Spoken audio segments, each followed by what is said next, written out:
Allahumma sholli ala sayyidina Muhammadin bil qulubi wa dawaiha wa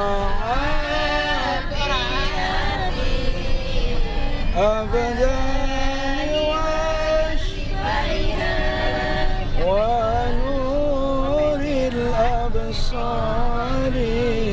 wa diyaiha wa ala alihi wa sahbihi. Assalamualaikum warahmatullahi wabarakatuh. Alhamdulillah, jamaah dari Gunung Sindur Bogor telah sampai di makam Syekh Sultan Syarif Hidayatullah yang kita kenal dengan Sunan Gunung Jati yang berada di kawasan Cirebon. Izinkan kali ini kami meliput dan untuk mengenal sedikit atau luasnya tentang Syarif Hidayatullah atau Sunan Gunung Jati. Beliau adalah salah seorang ulama Wali Songo, Majelis Pendakwah Agama Islam dalam sejarah Indonesia pada abad ke-14 Masehi. Ulama ini juga merupakan Sultan atau Sultan Cirebon pada tahun 1479 sampai 1568 dengan gelar Sunan Gunung Jati. Sunan Gunung Jati lahir adalah sebagai putra Sultan Syarif Abdullah bin Ali Nurul Alim, Pangeran Mesir yang menikah dengan Nyai Rara Santang, putri dari Prabu Siliwangi dari Kerajaan Pajajaran Bogor. Nama asli Sunan Gunung Jati adalah Syarif Hidayatullah. Sejak kecil sudah tampak kecerdasan dan ketekunannya dalam menuntut ilmu karena kesungguhannya menekuni ilmu agama. Atas izin sang ibunda Syarif Hidayatullah berangkat ke Mekah. Di tanah suci, Syarif Hidayatullah berguru dengan Syekh Tajuddin Al-Qurtubi. Beberapa waktu kemudian ia ke Mesir untuk belajar kepada Syekh Muhammad At-Tailih Al-Sadzili, seorang ulama bermazhab Syafi'i sekaligus mempelajari tasawuf tarekat Sajiliyah. Kemudian atas arahan dari Syekh At-Tailih, Syarif Hidayatullah kemudian pulang ke Nusantara untuk berguru pada Syekh Maulana Ishaq di Pasai atau Aceh. Selanjutnya ia mengembara ke Kerawang, Kudus hingga di pesantren Ampel Denta, Surabaya untuk belajar kepada Sunan Ampel. Kemudian oleh Sunan Ampel, Syarif Hidayatullah diminta untuk berdakwah dan menyebarkan Islam di daerah Cirebon. Di sana ia menjadi guru agama menggantikan Syekh Datuk Kafi di Gunung Sembung. Setelah banyak masyarakat Cirebon masuk Islam, Syarif Hidayatullah melanjutkan dakwahnya ke daerah Banten.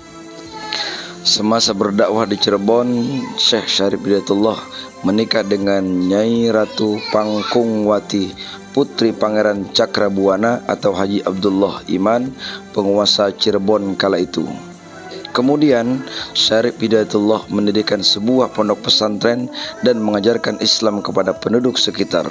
Oleh para santrinya, Syarif Hidayatullah dipanggil dengan julukan Maulana Jati atau Syekh Zati. Selain itu, karena ia berdakwah di daerah pegunungan, ia digelari sebagai Sunan Gunung Jati. Kemudian setelah Pangeran Cakrabuana meninggal dunia, tampuk kerajaan Cirebon dilanjutkan oleh menantunya yakni Sunan Gunung Jati. Duduk di kekuasaan, dakwah Sunan Gunung Jati beriringan di jalur politik. Ajaran Islam berkembang pesat di Cirebon, Sunda Kelapa, Banten, dan banyak daerah di Jawa Barat.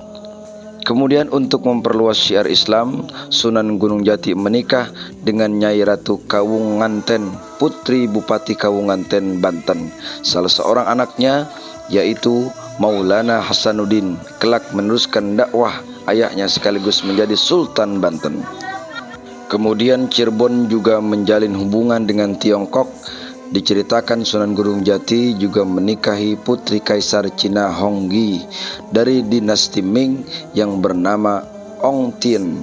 Usai menikah dengan Syarif Hidayatullah, ia berganti nama Nyi Masra Sumanding. Dakwah Islam yang dilakukan Sunan Gunung Jati kian kokoh berkat kerjasama dengan banyak kerajaan tersebut. Pada 1568 Masehi, Sunan Gunung Jati berpulang. Ketika meninggal, usianya diperkirakan mencapai 118 tahun. Makamnya terletak di Gunung Sembung, Desa Astana, Cirebon Utara. Sahabat ikhwafillah rahimakumullah, itu saja yang dapat kami sampaikan sekilas untuk lebih mengenal Syekh Syarif Hidayatullah.